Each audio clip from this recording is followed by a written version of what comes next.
welcome back to my Mexican kitchen here in Switzerland.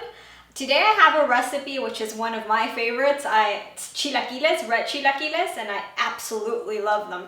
It's a dish you usually have for breakfast, but I'm fine having it for breakfast, for lunch, for dinner, for a midnight snack.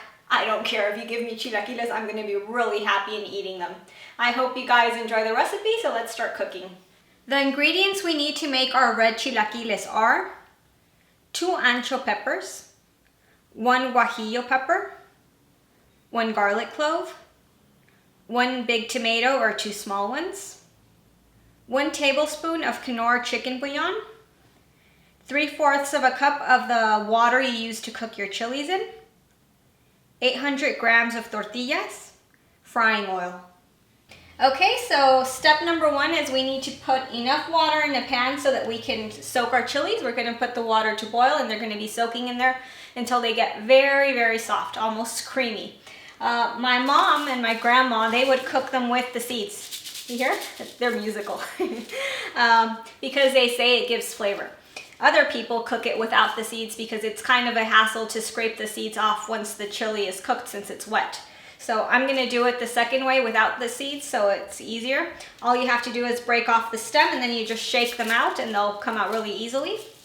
And another thing is the chilies, when you buy them, they come in bags. But once you open the bag, they can go bad if you don't store them correctly. So I like having them in a really airtight sealed container. And my favorite part is smelling the container. It smells really yummy. It has I don't know, I can't describe it. It's just a really nice smell.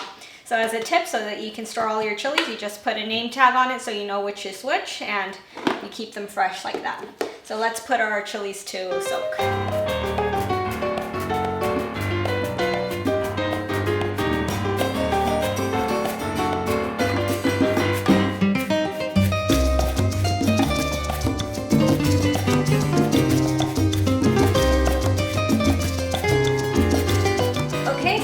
The chilies were soaking in the boiling water for 15 minutes. This also depends on your chilies, how old they are maybe, or I don't know, but it depends on the chilies, it depends on the type of pan you're using, it depends on how high the heat is on your stove.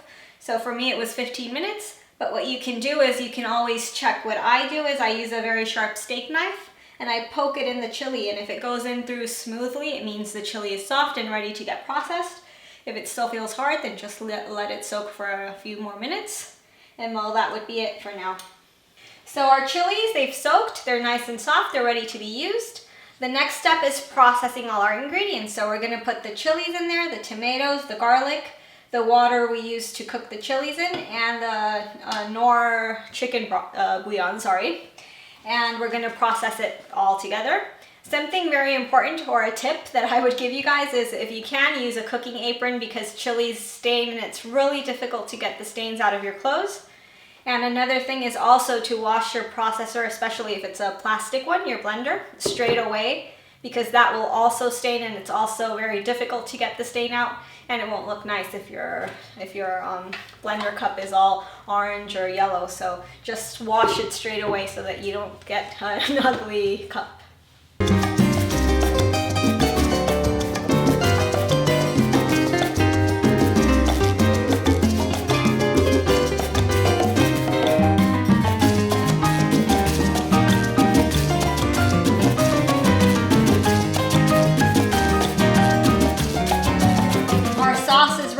We don't need it right now, so we're just gonna leave it there at the side. The next step is frying our tortillas. My mom would usually do a little pile, and with a knife she would cut them. I like using the kitchen scissors, so I'll show you guys both ways so you can see it's done just as easily. And when I cut them, I'm gonna put them here in a bowl, keep them to the side. What else? You guys can see the size of the tortillas. I'm not really sure how to explain which size they're supposed to be. They're big, so it's easier if you see the size. I'll just kind of wiggle it in front of the camera.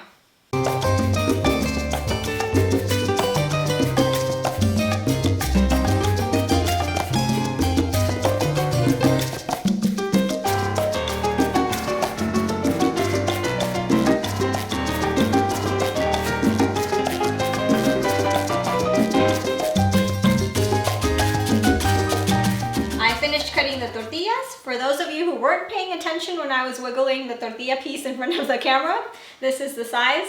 As you can see, the shape is completely different. That doesn't matter. They don't have to be exactly the same. They just have to be about this size. The next step is frying them. So you have to put enough oil in your pan so that they fry evenly. Don't let them burn, just let them get crispy. They're supposed to turn into tortilla chips. So that's very important. Don't overburn them, and so that doesn't happen. You don't have to put so many in the pan. It's easier to control how much they crisp by not putting so many in there. So I'm gonna put about 15 in each load. It takes quite a while to make all these into chips, but that's okay. And once they finish getting crispy, with a ladle that doesn't have, one with holes in it, so that strains through the oil so that all the excess oil can drip out, you just scoop them out and you put them in another pan, which is where we're going to finish the cooking process.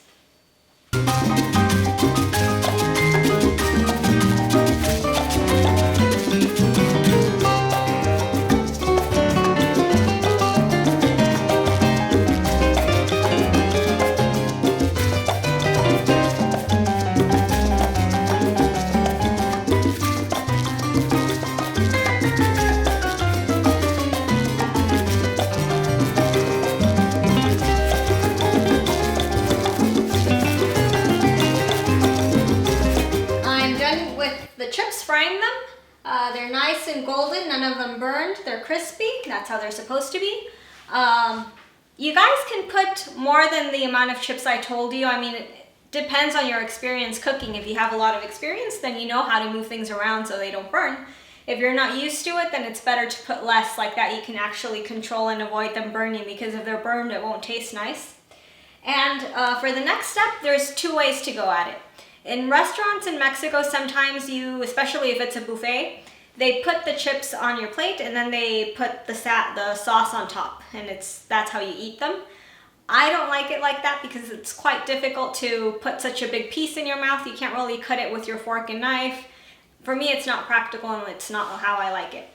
The other way is how I'm going to show you. So you just strain your sauce over the chips, and then you cover your pan and you let them soak in there so they get a bit more soggy, and that's actually more easy for me to eat, to cut, and I like the taste more. So it's up to you guys how you want to have your chilaquiles. So let's go strain our sauce over it.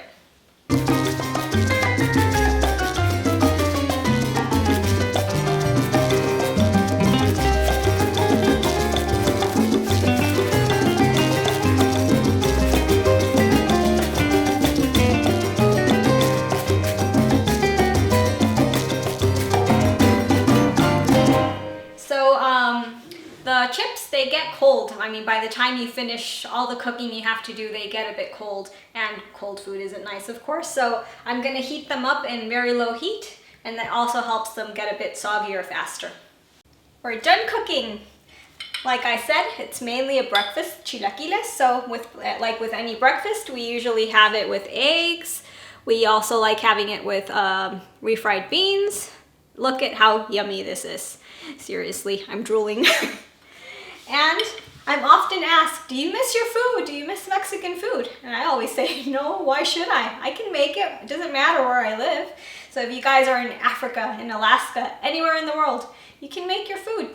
Most shops, there's many Mexican shops all over the world. If it's not a Mexican shop, it can be an Indian shop. So explore. You'll find the ingredients. See you guys in the next video. Bye-bye.